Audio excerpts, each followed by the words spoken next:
you recently wrote an article on turf as a playing surface, which is forever a hot topic in the industry and out of the industry as well for fans too. Can you give us the kind of an overview of the history of this debate, maybe? Just bring us up to speed on why this has come about or why you wrote the article. Well, I wrote it because I spent a lot of time covering the NFL, and it's certainly been a more hot button topic the last couple of years. And maybe because I also tend to like inflicting punishment on myself and picking topics where I know they're going to be controversial and all those things we talked about at the beginning, where you're going to just receive all the arrows when they come at you because people feel so strongly. It's very polarizing. And whenever there's something like this where there's injury talk around it, it's a health and safety topic, and it's polarizing, and people seem to be completely opposed, or it's a very hot button topic. And there's a lot of emotion around it, but there's not a lot of actual, digging in and science and answers. And then I become really interested in it.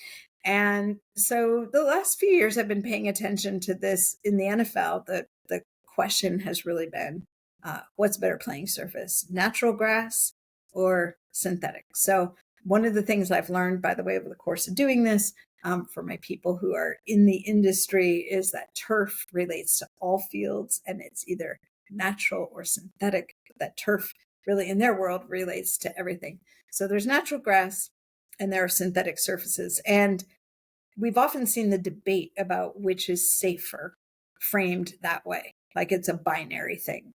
And in actuality, there's this multitude of variables when you are looking at either surface. For example, when you're looking at grass, it's the type of grass. People have heard of Bermuda grass. Think about if you live in different parts of the country, different parts of the world, what kind of grass you can grow. So the type of grass and how easy it is to maintain, what conditions it grows under, because depending on where your stadium or your field is, how difficult is it to maintain the quality of the field given the grass that you have, and climate, cold, warm, etc. And then within the synthetics, I don't know how many people are aware, I certainly wasn't until I started digging into it, that really we're talking about more of a carpet-like structure. They roll these synthetic surfaces out, big giant rolls, and the backing on the bottom looks like when you lift up your carpet and you see that kind of sticky backing, and it's stitches of synthetic fibers through it. So there are different, what they call stitch gauges, and the number of fibers that come up through the surface at any one point. There's monofilament, where there's like one blade coming up, or multifilament, and then the shape of and the width of those filaments is different.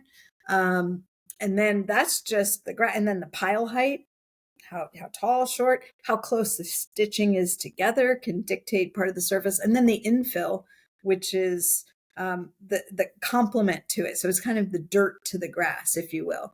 And I think people are mostly familiar with the little rubber pellets that you see now, like the black rubber combined with sand.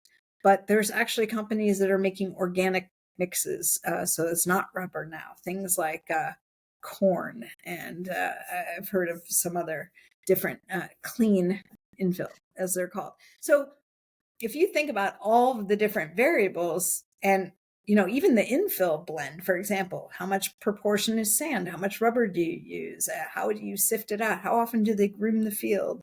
The synthetic surfaces aren't just lay it down and let it go. They have to manage that surface. Even when you play a sport on it, that infill gets kicked up. Does the surface get damaged? Then you have you can put I can't think of the word, but it's like a mat, the shock absorbing pad underneath it, if you have one of those or not. So, you get the idea. There's just a multitude of variables. When you start mix and matching the combinations, it becomes a lot harder to say, okay, an injury is tied specifically to synthetic or natural grass. And really, when we're looking at lower extremity injuries, we're looking at how easily does the cleat release from the surface. So there's a whole component of that is footwear. And we're not even getting into that. That's That's one thing, because the footwear and the cleat and the type of shoe and all of that can play a part in these lower extremity non-contact injuries. But as far as the surface itself, one of the big things we're looking at is the grippiness. If the cleat doesn't release because it engages with that surface and the surface doesn't allow an easy release, the lower extremity is going to suffer. And so that's kind of what my interest in looking at all this is. And the NFL has tracked injury rates and started to dive much deeper into what actually happens at the level of the surface. And that's why I wrote the article. And this past year was the first year that this device that has been developed in the lab, they'd only previously used in the lab, was now mobile. It's called the Beast. And it looks like a tractor. Looks like something you see out on a farm, but inside it is housed all this fancy stuff, engineering, calibration, the motor that operates. There's an artificial cleat that basically, like the leg of the machine, comes down into the grass, and they can create they can measure the impact. They can look at a traction moment, like a sliding or a shear, a translational movement, or a rotation or torsional movement. And then all of that gets aggregated, sent up to the cloud, and they run these algorithms, and they can basically look at how that field surface is performing. And the field can be divided into all these little grids, so they can measure one quadrant. The whole purpose of taking it out in the field was so they could measure a quadrant over, near end zone, for example, to a quadrant at the 50-yard line, or on the sideline down by the 20 on the opposite side of me, just so you can get an idea of how different parts of the field are behaving, because that's yet another dimension you can factor in here. So that's really what the article was talking about, was this new pilot study that started this past year, where they took the machine out into the different stadiums. They collected at least one sampling from each stadium that housed a synthetic surface last year, but 4 stadiums had a unit all year long, so they could take routine measurements and look over the course of the year. There's no data that we have available to us yet on what they discovered, but this is something that the joint engineering committees from the NFL and the NFLPA are looking at. And they said if they find anything, that really stands out as an outlier, that's something they're going to push through up through committee as quickly as possible if they see an obvious change that should be made. But the next plan is to test grass surfaces next year, and to continue to aggregate this data and see what they find out, and see if they can get to a point where they can identify metrics that will lead us to the best combinations of field surfaces, so that instead of having 30 different surfaces in the NFL like they feel they do now, they could have 2 or 3, and you would get consistency, which ultimately at the end of the day is what the athletes want. They want to know, when I step on a field, am I going, what is it going to feel like?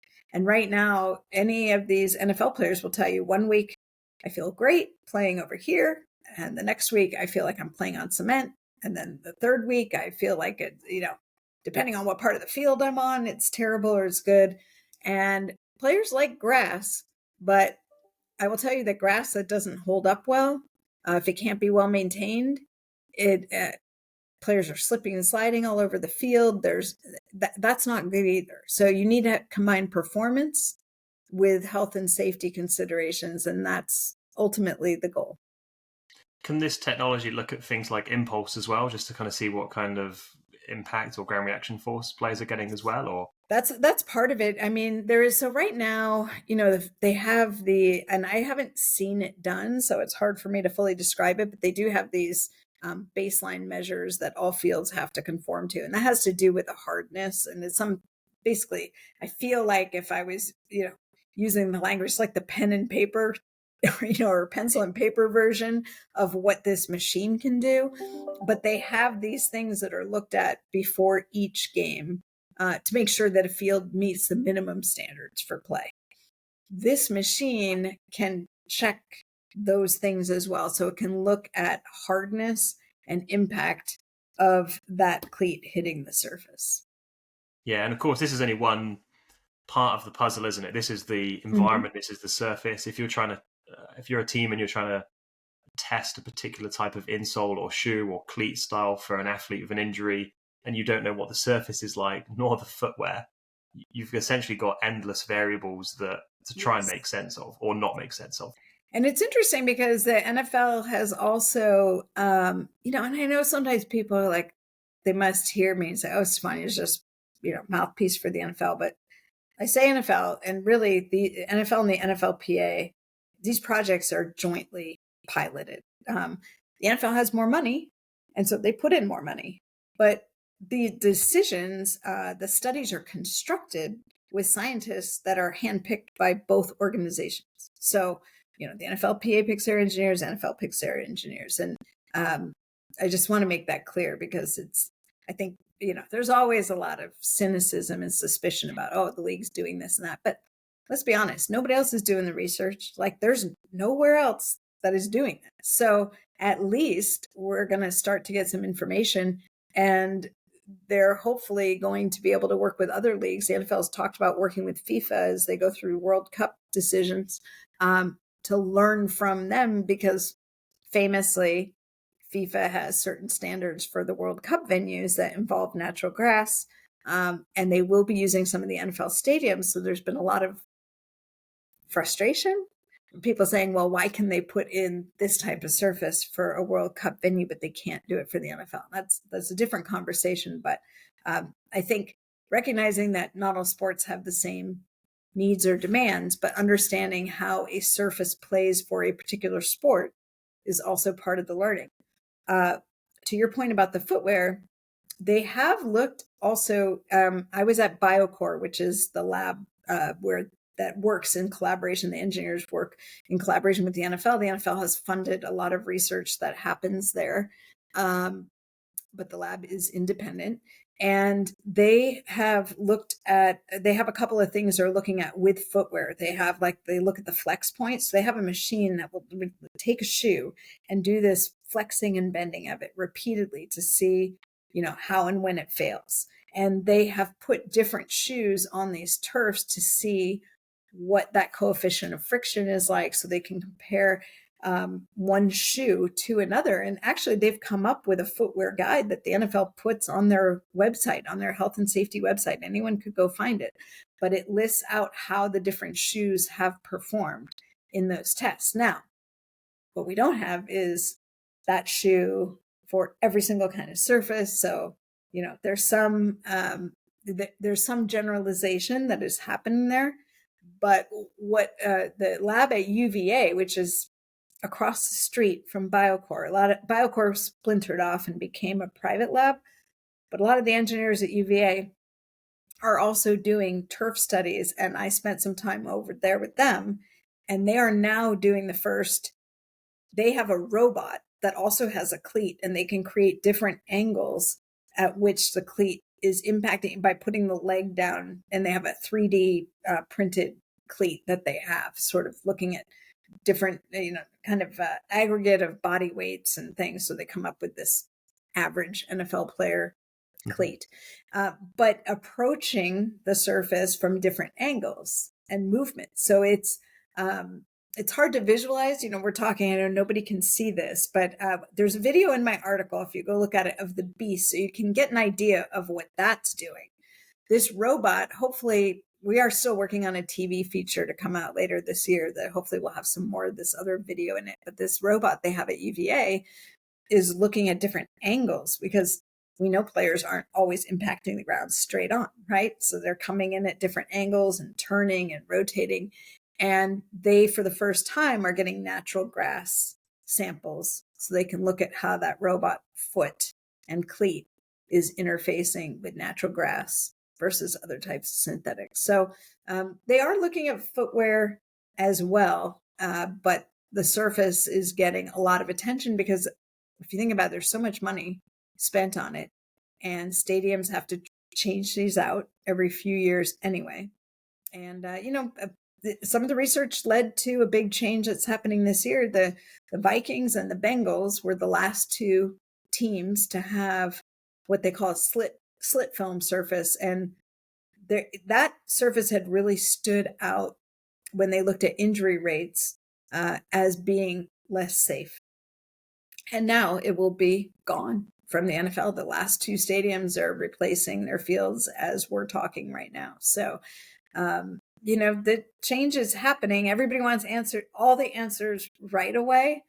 And you know how it is. You start asking a question, you get a couple answers, it leads you to 50 more questions that you need to answer. And so I don't know that they're going to come down to a single point that's going to satisfy everyone. But hopefully there will be some data points that emerge that say this is where we should direct our attention. And these are the kind of things we should focus on when clubs are selecting a surface. Games for the Bengals. Oh, And I would apparently my phone thinks I want to talk about the Bengals because I was talking about them. Sorry about that. And I would definitely hope that our audience, which is largely obviously professional in the industry, I'd hope that they will appreciate the nuance rather than expecting you to give the silver bullet answer. Although I will admit that midway through you talking about it, I was thinking, I wonder what she's going to say is the best surface. But the answer really right now is that we don't know. We know what a bad one, a really bad one, at least, and I say bad for as far as how it's performed on published data on injury rates and NFL players. Might be useful and appropriate for other things, but the NFL has recommended to its clubs based on the data. Like, they basically present the data and say, hey, this is what we're seeing. But to your point, yes, if I have any, hope for doing this, it's that I hope people understand that the argument is more complex than just a binary equation. That's really what I hope for, is that people will talk about it. And if they hear other people saying, oh, well, why don't they just get rid of all the turf surfaces? Everything should be grass. That they'll stop them and say, well, wait a minute, it's more complicated than that. That's what I hope. Yeah.